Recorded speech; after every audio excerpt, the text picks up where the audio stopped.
ansul LVS or LVS LTA-101 twin agent system is charged and operable. Note appearance of system components and document any noticeable mechanical damage, corrosion, or missing fire system or detection components. Make sure the hazard size or components have not changed since the original installation. Make sure all connections are tight, secure, fastened, and are not cut or showing signs of pinching, collapse, or abrasion. Make sure any loose or unconnected fittings are retightened. Make sure all cartridges are in place and that all manual and automatic actuators are ring-pinned and sealed with visual seals. Make sure nozzles are secured in their bracketry and aimed at hazard areas. Make sure the blow-off caps are properly installed. Check nameplates and additional labels for readability and make sure they're properly attached. Make sure the indicator stem fill cap is in the down position on the LVS 15 or LVS 30 agent tank and the LTA 101, 125, or 250 dry chemical tanks in a twin agent system configuration. Also, check the pressure gauge on the nitrogen cartridge. Make sure the arrow is pointing within the correct pressure range. The automatic detection system should be inspected according to the appropriate detection system manual. Check any portable fire extinguishers to make sure they are securely mounted and not damaged, corroded, or have excessive wear. Any deficiencies that could render the fire suppression system inoperable or ineffective should be resolved before the vehicle is returned to service. Keep a permanent record of each inspection. Maintenance needs to be performed semi-annually or sooner, depending on operating and/or environmental conditions.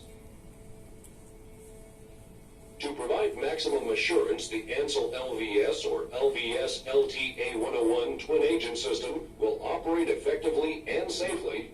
The following procedures, in addition to the monthly inspections, should be completed semi-annually. Check to see that hazards have not changed or vehicle equipment has not been added. For a check fire SCN or manual pneumatic actuation, disarm the fire suppression or detection system for service. Remove the LT10R system actuation cartridges from each manual and manual automatic actuator. Install a safety slipping cap on each cartridge and set aside. The cartridge must be removed and squib, pad, or gas motor disconnected before continuing.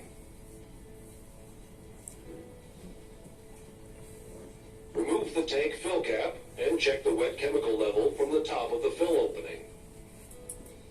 That's in the manual, the levels. If LVS 3 and LVS 5 tanks are not in a vertical position, remove them from their brackets and set upright to confirm agent level. Return to the same position and tighten the bracket. When LVS 10 tanks are installed in the horizontal position, the approximate level is 3.5 inches plus or minus a half inch, or 89 millimeters plus or minus 13 millimeters from the top of the opening when measured through the expellant gas port. Inspect and clean threads on the fill cap and tank fill opening. Make sure threads are in good condition.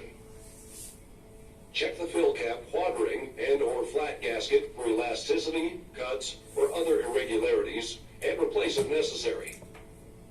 Lightly coat the quad ring and/or flat gasket with an extreme temperature silicone grease, such as Dow Corning number 4.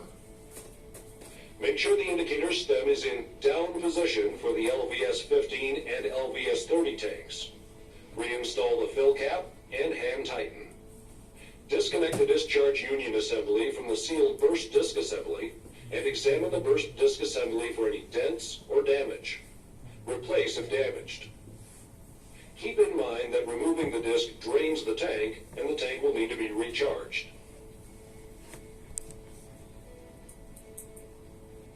With the discharge hose disconnected from the tank burst disc assembly, blow dry air or nitrogen gas through the agent discharge hose lines at approximately 100 psi or 6.9 bar. Before performing this procedure, however, make sure all nozzle blow-off caps are properly installed.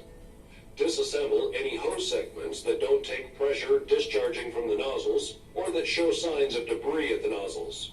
Make sure any debris buildup is cleaned out. Replace if necessary. Inspect the hose and hose fittings for damage. Replace replace if necessary. Apply a thin coat of extreme temperature silicone grease to male threads of the discharge union assembly and reconnect it to the sealed burst disc assembly. Confirm nozzles are secured in the brackets, openings are clear, and the nozzles are properly aimed. Make sure each nozzle has a blow-off cap properly installed, and confirm the caps are clean, pliable, and undamaged. Caps must be securely in place with enough room to easily blow off in the event of a discharge. Replace if damaged or missing. Note that blow-off caps must be replaced annually.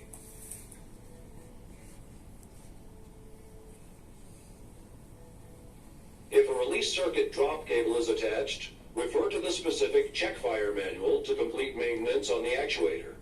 If needed, remove the gas actuation hose. Loosen and slide the base of the electric pneumatic actuator sideways to remove it from each expellant gas cartridge. If the electric pneumatic actuator is difficult to remove, the puncture pin is not fully retracted. Do not force. To clean the actuator, disassemble the actuator and inspect for damage. Remove the puncture pin spring and pull the puncture pin out of the body. Be careful not to bend the pin. Keep all parts for reassembly. Inspect and replace all damaged components, O-rings, flat gaskets, etc. Lubricate all O-rings with the Dow Corning or equal lubricant and reinstall. Replace the flat gasket semi-annually and lubricate. Install the spring on the puncture pin and insert into the body. Push down several times to make sure it moves easily. Reassemble the actuator and install the actuator cap. Reinstall the swivel adapter and wrench tighten the swivel nut. Make sure all actuation and expellant gas lines are properly tightened into the actuator and the safety vent relief valve is installed. With the pneumatic actuators completely reassembled and in the actuation line, disconnect the 1/4-inch actuation line from the manual or manual automatic actuator and pressurize the actuation line with dry air or nitrogen gas to 300 psi or 20.7 bar. Confirm the integrity of all components per the manual. Reset all auxiliary equipment and repeat the procedure for each manual and manual automatic actuator. Check all gauges on the LVS 15 or LVS 30. The needle must be in the black normal operating range. Weigh the cartridges. Cartridges must weigh plus or minus 1/2 ounce or 14.2 grams from the weight stamped on the cartridge. Weigh the cartridge with the shipping cap removed. Reinstall the electric pneumatic actuator onto the cartridge. Hand tighten.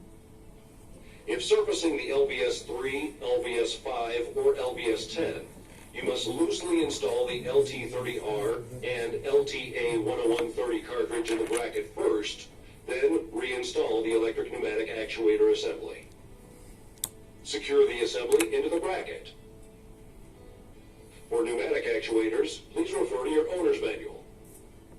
If the system includes a remote manual actuator and/or check-fire manual automatic actuator, please refer to your manual for specific maintenance requirements.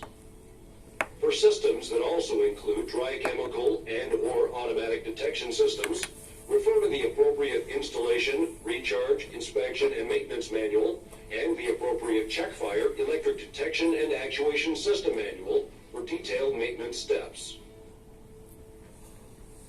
After all actuation devices are rearmed and the check-fire system is fully operable, record the maintenance dates and inform personnel that the system is back in operation. Along with the required semi-annual maintenance at 1-year intervals, Ansul recommends a sample of the LVS chemical agent be taken from the tank and tested to determine the agent properties are in compliance with Ansul quality control standards.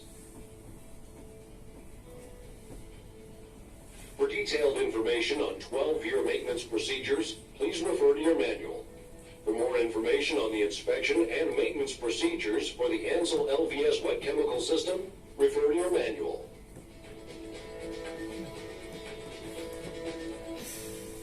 Right, okay, well,